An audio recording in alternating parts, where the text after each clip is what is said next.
when she became head of the Folk Music Research Department of the Jamaica School of Music, and her work in music has been wide and varied as performer, as consultant, as advisor, producer, composer, arranger, and as music educator.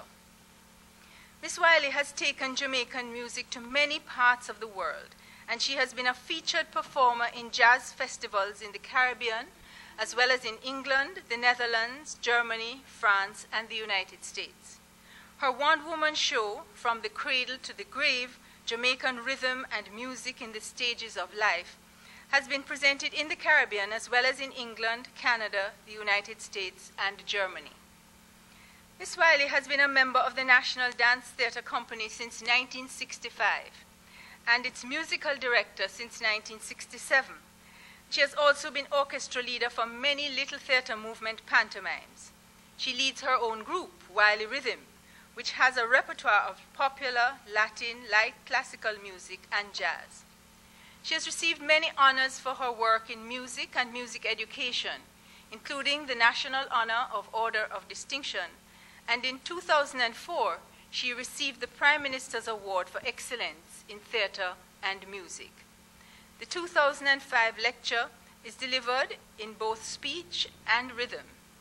The GraceKennedy Foundation warmly welcomes our talented and accomplished lecturer, Miss Marjorie Whylie, and looks forward to an exciting and stimulating event.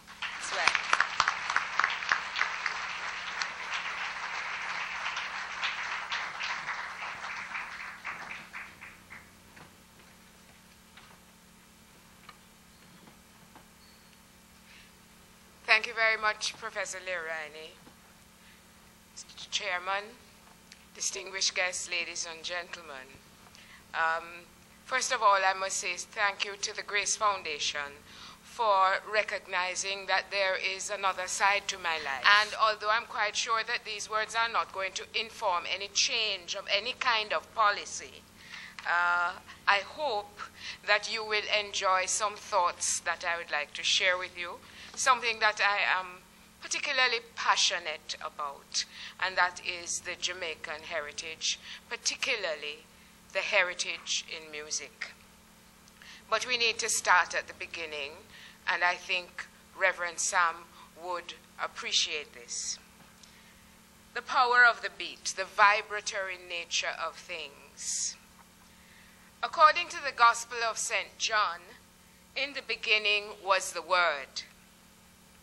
The scientist's theory is that of the Big Bang, not at all contradictory in my estimation, as both the Word and the Big Bang are expressions of awesome power, resounding power, setting everything oscillating in vibratory motion. The vibration of particles and objects that produce sound in our bodies, in our world, and throughout nature demonstrate the existence of an energy that extends not only to the far corners of our galaxy, but to the whole universe.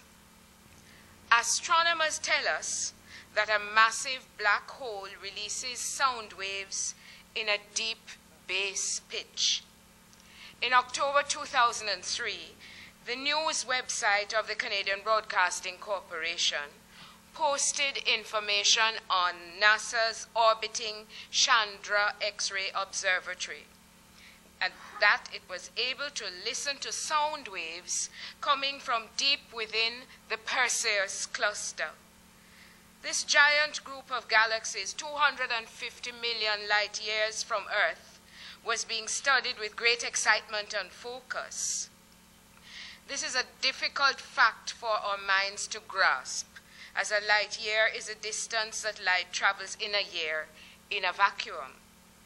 What is interesting for those of a musical inclination is the fact that astrophysicists at NASA also found the pitch of the sound to be about 57 octaves below middle C, the note which is roughly in the middle of the standard piano keyboard, and the frequency to be more than 1 million times deeper than the limits of human perception.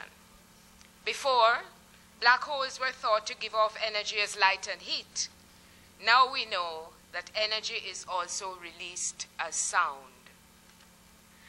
At the other end of the spectrum are the vibrations of cells.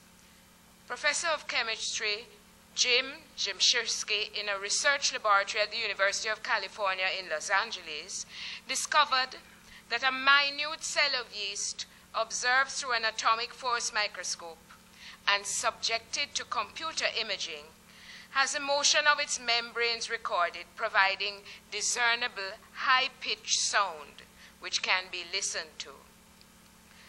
The whole universe is alive with sound, humming melody and harmony, alive with rhythm, with sound waves being sent and received, sounds of stars and mud pools, crickets and toads, the songs of birds and dolphins, the buzzing of bees and the roar of the lion.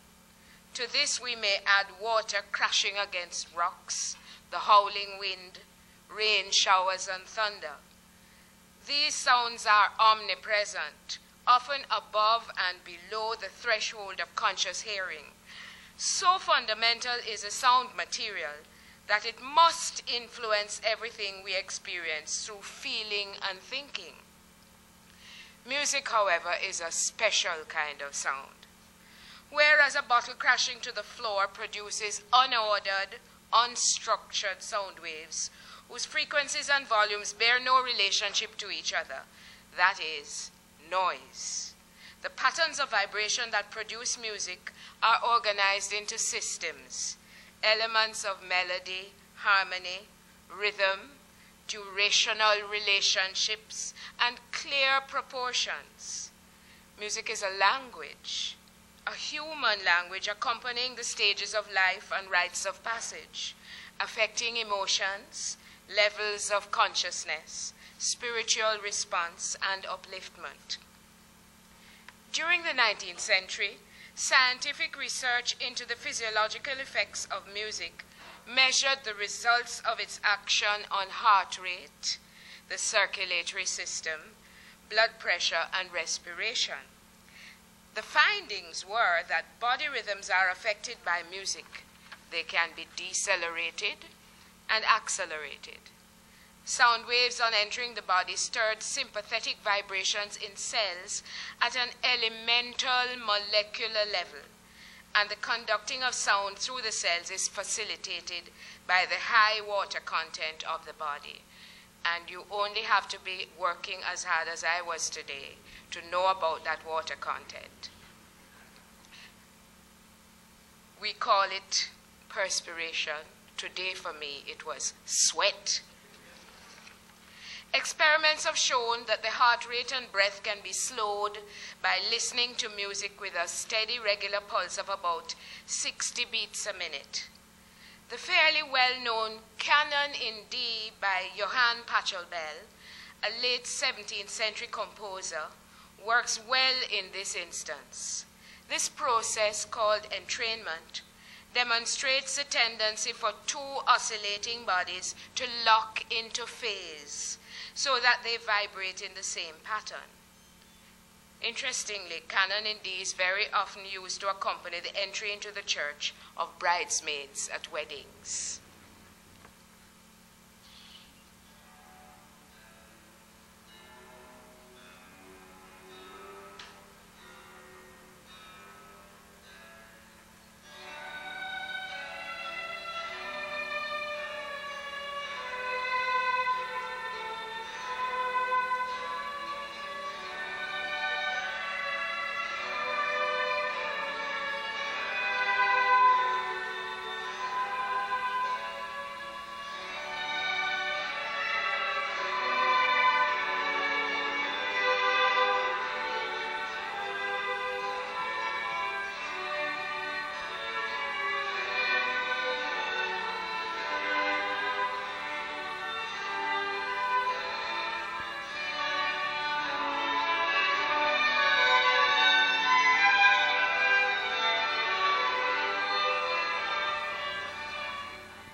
More relevant to our culture is syncopation and irregular subdivision of the beat, occurring when a note is played just ahead of or delayed beyond the listener's expectation.